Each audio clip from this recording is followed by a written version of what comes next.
ایک گاؤں میں ڈاکوؤں نے حملہ کر دیا اور پورے گاؤں کا محاصرہ کر دیا۔ گاؤں میں صرف اور صرف عورتیں اور بچے موجود تھے۔ تمام مرد حضرات کسان تھے اور وہ اپنی اپنی کھیتوں میں نکل چکے تھے، جس کے بعد یہ حملہ ہوا۔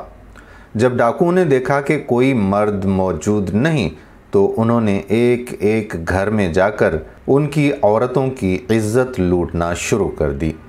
وہ جس بھی گھر میں جاتے عورتوں کی عزت بھی لوٹتے اور گھر کا سامان بھی اٹھا لیتے۔ اسی طرح سے ایک ڈاکو جب ایک گھر میں اندر گھسا تو اس گھر میں ایک خوبرو عورت بیٹھی ہوئی تھی، جس نے فوری طور پر کلہاڑی اٹھائی اور ڈاکو پر وار کر دیا اور اس کو مار گرایا۔ مارنے کے بعد اس نے اس کی گردن کاٹ کر رکھ لی۔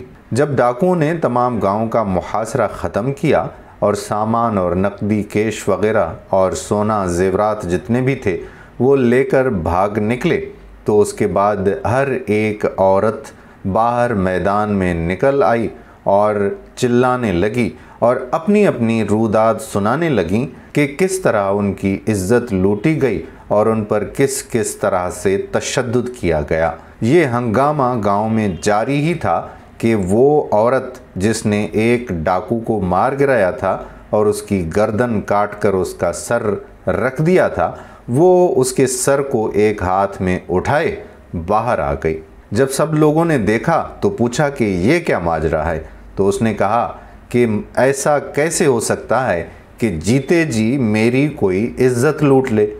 جب اس نے میری طرف ہاتھ بڑھایا تو میرے ہاتھ میں کلہاڑی آ گئی اور میں نے اس کو دے ماری اور اس کو گرا دیا اور اس کی گردن کاٹ کر میں لے آئی ہوں۔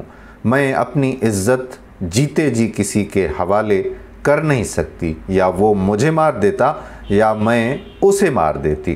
جب سب عورتوں نے یہ دیکھا تو وہ حیران ہو گئیں۔ انہوں نے سوچا کہ اب جب ہمارے مرد حضرات گھر میں آئیں گے تو ہم کیا جواب دیں گی؟ جب یہ عورت رہے گی اور یہ کہے گی کہ میں نے اس طرح سے ڈاکو کو مارا تو ہمارے جو شوہر ہیں، ہمارے جو گھر والے ہیں، وہ تو اس کی مثالیں دے کر ہم سے لڑیں گے اور جھگڑیں گے کہ تم لوگوں نے ایسا کیوں نہیں کیا۔ لہٰذا تمام عورتوں نے یہ طے کیا کہ اس کو مار دیا جائے ورنہ ہمارے پول کھل جائیں گے۔ سب عورتوں نے مل کر اس پر حملہ کر دیا اور اس عورت کو مار گرایا تاکہ ان کا کہیں پر بھی ذکر نہ آئے، ان کی خواری نہ ہو۔ ہمارے معاشرے میں آج بھی ایسا ہوتا ہے۔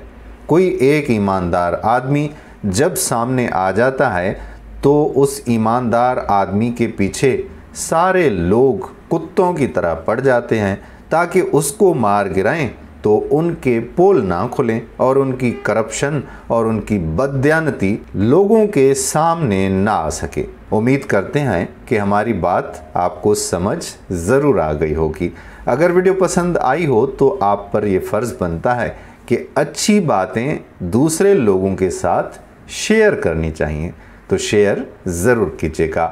آنے والی ویڈیو تک آپ کا اپنا میزبان قادر کلہوڑو آپ سے اجازت چاہتا ہے۔ اپنی دعاؤں میں یاد رکھیے گا۔ اللہ حافظ۔